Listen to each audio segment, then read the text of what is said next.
زیادہ ملت اسلامیہ السلام علیکم ورحمۃ اللہ وبرکاتہ۔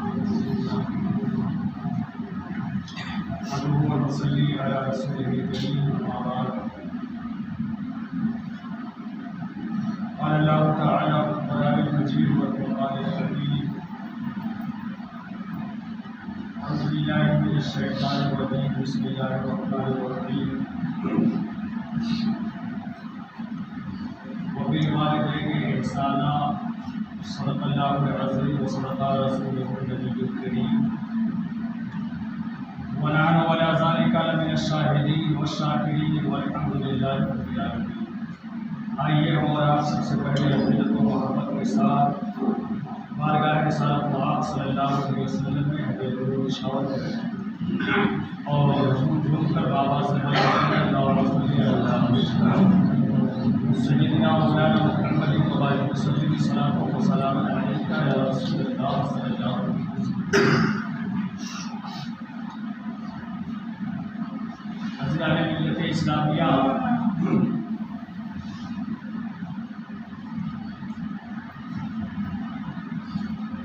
قرآن مجید کی جس آیت کریمہ کی تلاوت کا میں نے شرف حاصل کیا وہ پوری آیت نہیں ہے بلکہ آیت کریمہ کا ایک ٹکڑا ہے، ایک جزء اور ایک حصہ۔ قرآن پاک کا 15واں پارہ ہے اور سورہ بنی اسرائیل ہے جس کا دوسرا نام سورہ اسراء ہے۔ خداوند قدوس نے اس آیت کریمہ کے اندر یہ ارشاد فرمایا ہے کہ اپنے والدین کے ساتھ بھلائی کرو، احسان کرو، اور جس آیت کریمہ کا ایک ٹکڑا ہے اس آیت کریمہ کے اندر سب سے پہلے اللہ رب العزت نے ارشاد فرمایا وَقَضَىٰ رَبُّكَ أَلَّا تَعْبُدُوا إِلَّا إِيَّاهُ، کہ اللہ کے علاوہ کسی کی عبادت نہ کرو، صرف ایک ہی ذات ایسی ہے جو عبادت کی مستحق ہے۔ والدین کے ساتھ احسان کو بیان کرنے سے پہلے اللہ رب العزت نے اپنے بندوں کو اپنی عبادت کی طرف مائل کیا ہے اور انہیں بتایا ہے کہ روئے زمین پر یا کائنات کے اندر کوئی بھی ہستی، کوئی بھی ذات اگر عبادت کے لائق ہے تو وہ صرف اور صرف اللہ وحدہ لا شریک کی ہے۔ ایسا نہیں ہے کہ بتوں کی آپ عبادت کرنا شروع کر دیں اور انہیں خدا سمجھ بیٹھیں۔ جس طریقے سے آتش پرست جو ہے دنیا کے اندر آگ کو خدا سمجھ کر کے آگ کی عبادت کرتے ہیں، تو آج بھی عبادت کے لائق نہیں۔ دنیا کے اندر بہت سارے مکتبہ فکر کے لوگ ہیں، بہت سارے خیالات کے لوگ پائے جاتے ہیں، بہت ساری سوچ کے مالک افراد دنیا کے اندر پائے جاتے ہیں۔ کوئی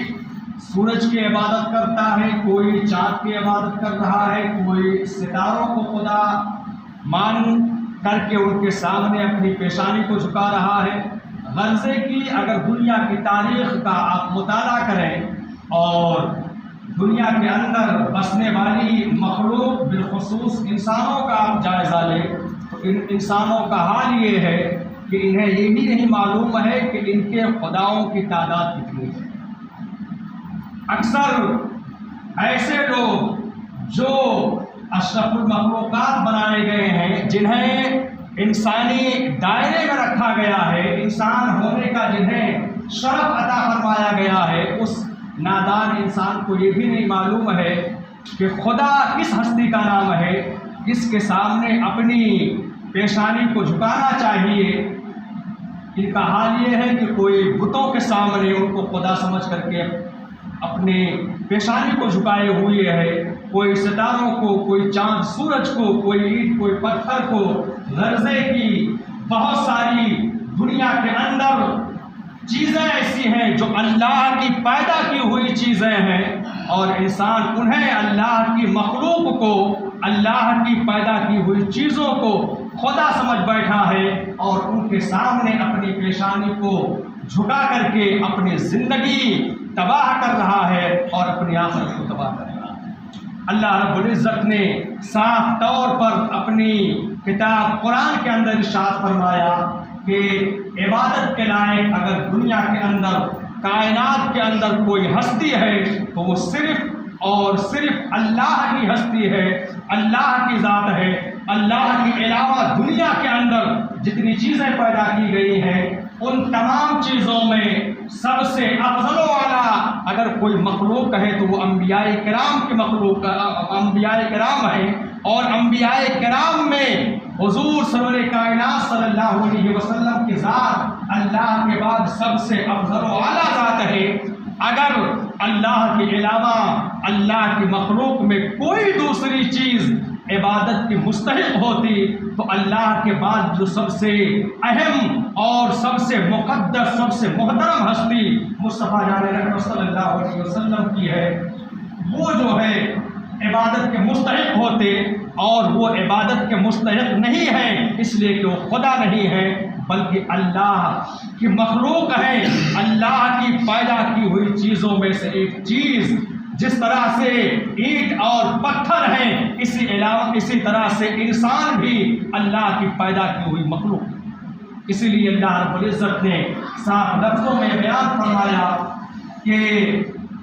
عبادت کے لائق اگر کوئی ذات ہے تو وہ صرف اور صرف جو ہے اللہ کی ذات ہے۔ انسان کی پیشانی جس بارگاہ میں جھکنی چاہیے وہ خداوند قدوس کی بارگاہ ہے۔ اگر انسان اللہ کی بارگاہ سے ہٹ کر کے دنیا کے اندر کسی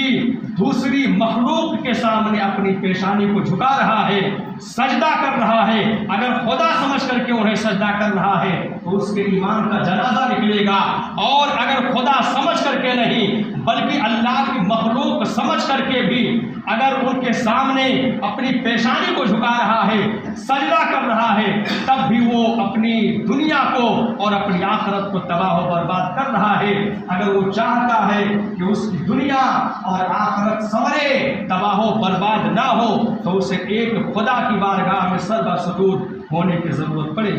درود پاک پڑھیں، اللہم صلی علی سیدنا و مولانا محمد و بارک وسلم، صلاۃ و سلام علیک یا رسول اللہ صلی اللہ علیہ وسلم۔ عزیزان ملت اسلامیہ، قرآن مقدس میں اللہ رب العزت نے یہ بھی بیان فرما دیا ہے کہ آخر خدا ایک ہی کیوں ہے؟ ایسا کیوں نہیں ہو سکتا ہے کہ دو خدا یا دو سے زائد خدا ہو سکے؟ قرآن میں رب تعالیٰ ارشاد فرماتا ہے کہ انسان اگر اپنے اندر غور و فکر کرے اور آپس میں جو ایک دوسرے کے ساتھ زندگی گزر بسر کرتے ہیں، اگر آپسی زندگی گزارنے کے طور طریقے پر غور فکر کر لے تو اسے سمجھ میں آ جائے گا کہ دو خدا اگر ہو دنیا کے اندر یا دو سے زائد خدا ہو تو کتنے جو ہے خرافات پیدا ہوں گے اور دنیا اور مخلوق کے اندر کس قدر تباہی ہوگی۔ رب تعالیٰ ارشاد فرماتا ہے لو کانا فیہما آلہۃ الا اللہ لفسدتا، اگر زمین اور آسمان میں اللہ کے علاوہ اور خدا ہوتے، ایک خدا کے علاوہ دو یا دو سے زائد خدا ہوتے تو یہ زمین اور آسمان جس طریقے سے اپنی پیدائش سے لے کر کے آج تک اور صبح قیامت تک موجود رہیں گے، اس طرح سے اگر اللہ کے علاوہ دو خدا یا دو سے زائد خدا ہوتا تو یہ زمین اور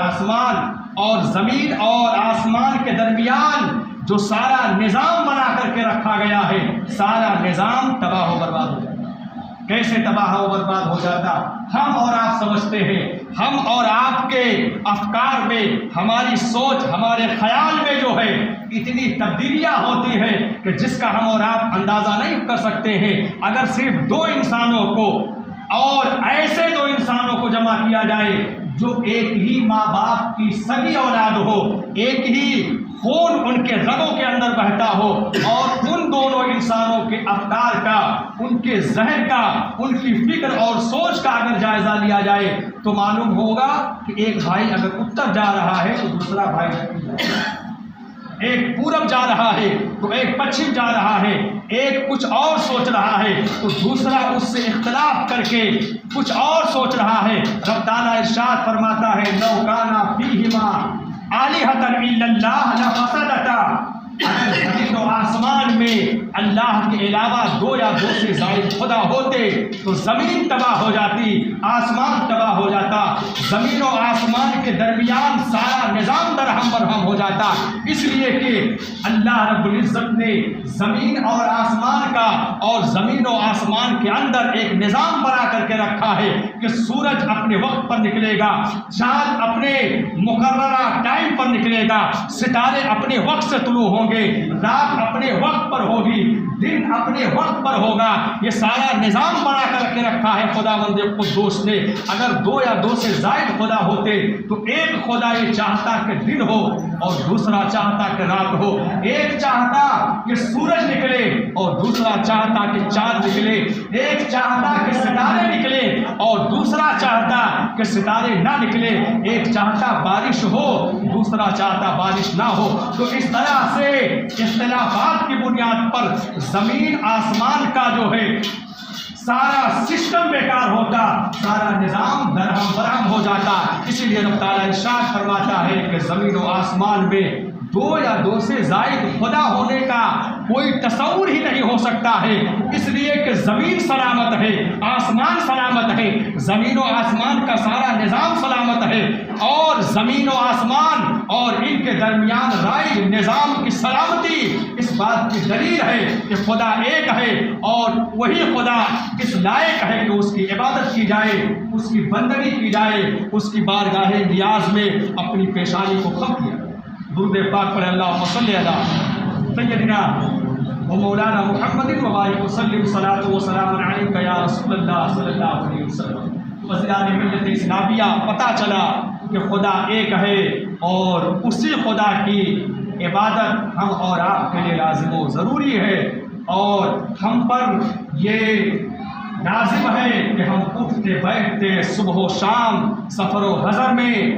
اقامت کی حالت میں ہو یا سفر کی حالت میں ہو، تنہائی کی حالت میں ہو یا لوگوں کے درمیان ہو، بیٹھتے اٹھتے سوتے جاگتے اس خدا کو یاد رکھیں، اس لیے کہ اگر آپ خدا کو یاد رکھیں گے تو خدا آپ کو یاد رکھے گا، اور اگر آپ نے خدا کو بھلا دیا، اپنے معبود سے منہ پھیر لیا اور اپنے معبود کو بھول گئے تو آپ کا خدا بھی آپ کو نظر انداز کر دے گا، اور جب خدا آپ کو نظر انداز کر دے گا تو دنیا اور آخرت میں کوئی بھی آپ کا پرسان حال نہیں ہوگا، دنیا کے اندر بھی اور آخرت کے اندر بھی تباہی آپ کے دامن سے وابستہ ہوگی، آپ کے ساتھ ساتھ رہے گی، آپ کے دامن آپ جو ہے تباہی سے اپنے دامن کو چھڑا نہیں پائے۔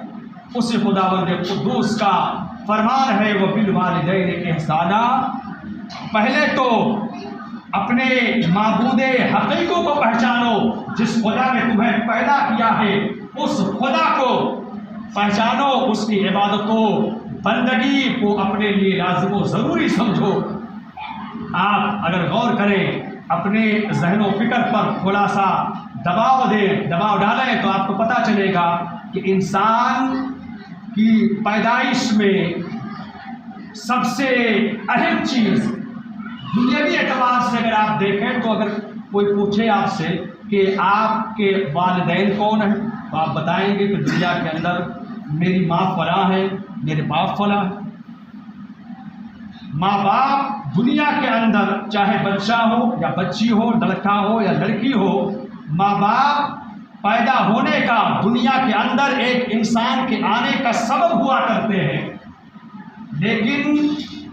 انسان یا انسان کے علاوہ دنیا کے اندر جتنی چیزیں پیدا کی گئی ہیں ساری چیزوں کا خالق حقیقی یعنی حقیقتاً ان کا پیدا کرنے والا اللہ وحدہ لا شریک۔ سب سے پہلے اللہ رب العزت نے چونکہ وہ کائنات کے اندر چاہے ہم ہو، ہمارے والدین ہو، ہمارے رشتہ دار ناطے دار، قرب و جوار سے تعلق رکھنے والے افراد یا دنیا کے اندر اور دیگر جو چیزیں پائی جاتی ہیں، ساری چیزیں کائنات کے اندر جتنی چیزیں پیدا کی گئی ہیں، ساری چیزوں کا خالق حقیقی اللہ وحدہ لا شریک ہے۔ اللہ رب العزت نے سب سے پہلے اپنی عبادت کی طرف توجہ دلائی کہ اللہ کو پہچانو اور اس کی عبادت و بندگی کو لازم و ضروری سمجھو، اور دوسرے نمبر پر ارشاد فرمایا وبالوالدین احسانا، انسان کو حقیقتاً پیدا کیا ہے اس کے رب نے، لیکن دنیا کے اندر انسان پیدا ہوا ہے والدین کے وسیلے سے، والدین سبب ہے دنیا کے اندر اس انسان کے آنے کا، اس لیے والدین کے ساتھ احسان کرو، بھلائی کرو۔ حدیث پاک کے اندر آتا ہے، صحابہ رسول ارشاد فرماتے ہیں کہ آقا کریم صلی اللہ علیہ وسلم کی بارگاہ میں ایک آنے والا آیا اور عرض کیا، یا رسول اللہ صلی اللہ علیہ وسلم آپ یہ بتائیں کہ سب سے بہترین، سب سے زیادہ افضل عمل شریعت میں، شریعت کی روشنی میں، شریعت مطہرہ کی جو ہے کی روشنی میں سب سے بہترین کام کیا ہے، سب سے مقبول، سب سے افضل عمل کیا؟ اللہ کے رسول صلی اللہ علیہ وسلم نے ارشاد فرمایا الصلاۃ لوقتها۔ شریعت کے اندر ایک انسان جب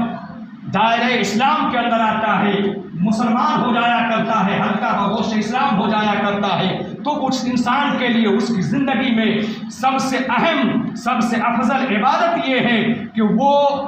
5 وقتہ نمازوں کی پابندی کرے، اور 5 وقتہ نمازوں کی پابندی ایسے نہیں کہ وقت نکل جائے اور نماز پڑھنے کے لیے حاضر نہ ہو، جماعت چھوٹ رہی ہو، اس کی کوئی پرواہ نہ ہو، بلکہ اللہ کے رسول فرماتے ہیں الصلاۃ لوقتها۔ انسان کی زندگی میں ایمان لانے کے بعد سب سے اہم اور سب سے افضل عبادت یہ ہے، سب سے اہم اور افضل کام یہ ہے کہ نماز کو اس کے وقت پر پابندی کے ساتھ ادا کرے۔ صحابہ رسول عرض کرتے ہیں یا رسول اللہ صلی اللہ علیہ وسلم اس کے بعد سب سے افضل عمل اور سب سے افضل کام کیا ہے؟ اللہ کے رسول فرماتے ہیں بر الوالدین، نماز کو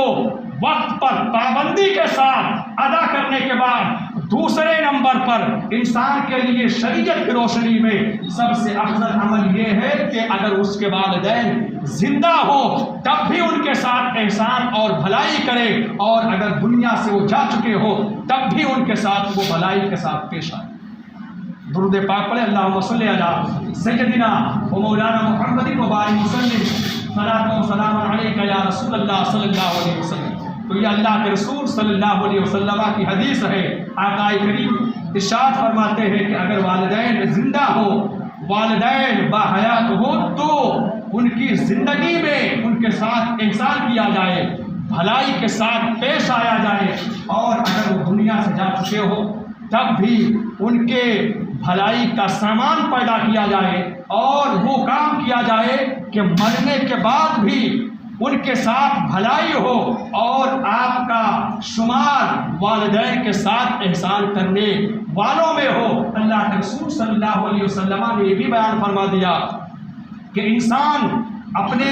والدین کی زندگی میں تو احسان کر سکتا ہے، ان کے ساتھ بھلائی کر سکتا ہے، لیکن مرنے کے بعد، ان کے انتقال کے بعد احسان اور بھلائی کرنے کا طریقہ کیا ہے؟ اللہ کے رسول صلی اللہ علیہ وسلم بیان فرماتے ہیں کہ سب سے پہلے تو یہ ضروری ہے کہ مرنے کے بعد والدین کے ساتھ بھلائی کرنے کا طریقہ یہ ہے کہ انسان پہلے نیک بنے اور دنیا کے اندر غلط کاریوں سے، بد کرداریوں، بدعمالیوں سے توبہ کر کے ایک سچا اور پکا مسلمان بننے کی کوشش کرے۔ اس لیے کہ اگر انسان دنیا کے اندر جس طرح سے زندگی گزارتا ہے، اللہ کے رسول صلی اللہ علیہ وسلم ارشاد فرماتے ہیں ایک انسان کے اعمال اس کے والدین کے سامنے جمعہ کے دن پیش کیے جاتے ہیں۔ اگر اس کے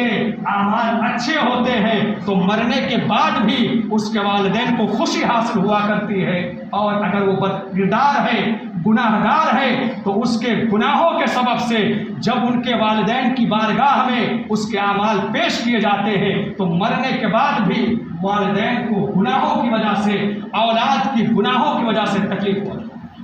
اور دوسری چیز اللہ کے رسول صلی اللہ علیہ وسلم نے یہ بیان فرمایا ہے کہ دنیا کے اندر، دنیا سے جانے کے بعد والدین کے ساتھ احسان اور بھلائی کرنے کا طریقہ یہ ہے کہ والدین کے جانے کے بعد آپ ان کے حق میں نفل نمازیں پڑھیے، صدقہ خیرات کیجیے، ان کے نام پر یتیموں کو، غریبوں کو، مسکینوں کو، ضرورت مندوں کو کھانا کھلائیے، پانی پلائیے، اور ان کی ضروریات زندگی سے تعلق رکھنے والی چیزیں اپنے والدین کے نام پر ایصال ثواب کے لیے دیجیے۔ اللہ کے رسول صلی اللہ علیہ وسلم بیان فرماتے ہیں ایسے اعمال سے جو شریعت کے دائرے میں رہ کر کے برائے ایصال ثواب والدین کے لیے کیے جائیں تو اللہ کے رسول بیان فرماتے ہیں کہ ایسے اعمال کا ثواب والدین کے مرنے کے بعد بھی والدین کو ملتا ہے، اور ایسی اولاد کا شمار والدین کے ساتھ احسان اور بھلائی کرنے والی اولاد میں ان کا نام شمار کیا جاتا ہے۔ اس لیے ہم اور آپ کے لیے لازم و ضروری ہے کہ ہم اللہ کی عبادت کریں اور اپنے والدین کے ساتھ ان کی زندگی میں، اور اگر وہ دنیا سے جا چکے ہو تو ان کے دنیا سے جانے کے بعد بھی ان کے ساتھ احسان اور بھلائی کے ساتھ پیش آئے۔ رب تعالیٰ کی بارگاہ میں دعا ہے کہنے سننے میں جو کچھ کہیں بیشی ہو اپنے فضل کرم سے معاف فرمائیں، اللہ کو